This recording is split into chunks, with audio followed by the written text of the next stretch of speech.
ലോകത്തിലെ ഏറ്റവും വലിയ ഈന്തപ്പഴ കയറ്റുമതി രാജ്യമായി മാറി സൗദി അറേബ്യ. 133 രാജ്യങ്ങളിലേക്കാണ് നിലവിൽ കയറ്റുമതി. 19 ലക്ഷം ടണ്ണിലധികമാണ് സമീപകാലത്തെ മാത്രം ഈന്തപ്പഴ ഉൽപാദനം. സൗദിയിൽ 3.1 കോടിയിലധികം ഈന്തപ്പനകളുണ്ട്. ഓരോ വർഷവും ഉൽപ്പാദിപ്പിക്കുന്നത് ലക്ഷക്കണക്കിന് ടൺ ഈന്തപ്പഴമാണ്. നിലവിൽ ഈന്തപ്പഴ കയറ്റുമതിയിൽ സൗദി അറേബ്യ ആഗോളതലത്തിൽ ഒന്നാമതെത്തിയിരിക്കുകയാണ്. 133 രാജ്യങ്ങളിലേക്ക് സൗദി ഈന്തപ്പഴം കയറ്റുമതി ചെയ്യുന്നുണ്ട്. സമീപകാലത്ത് രാജ്യത്തിന്റെ ഈന്തപ്പഴ ഉൽപാദനം 19 ലക്ഷം ടൺ കവിഞ്ഞെന്നാണ് കണക്ക്. കയറ്റുമതി മൂല്യം ഏകദേശം 170 കോടി റിയാലിലെത്തുകയും ചെയ്തു.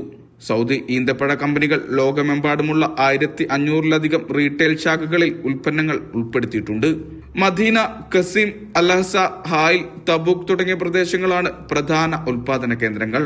അജ്വ, സുക്കരി, ഖലാസ്, സഖായ്, മബ്രൂം, അംബാർ തുടങ്ങിയ ഇനങ്ങൾ അന്താരാഷ്ട്ര വിപണിയിൽ ഏറെ ആവശ്യക്കാരുള്ളവയാണ്. ആധുനിക കൃഷി സാങ്കേതിക വിദ്യകൾ വികസിപ്പിച്ചതും കയറ്റുമതിക്ക് പ്രത്യേക പിന്തുണ നൽകുന്ന സർക്കാർ നയങ്ങൾ തുടങ്ങിയവ വിപണിയുടെ ഊർജത്തിന്റെ കാരണമായി. Vishal Cherpulassery, media 1, Riyadh.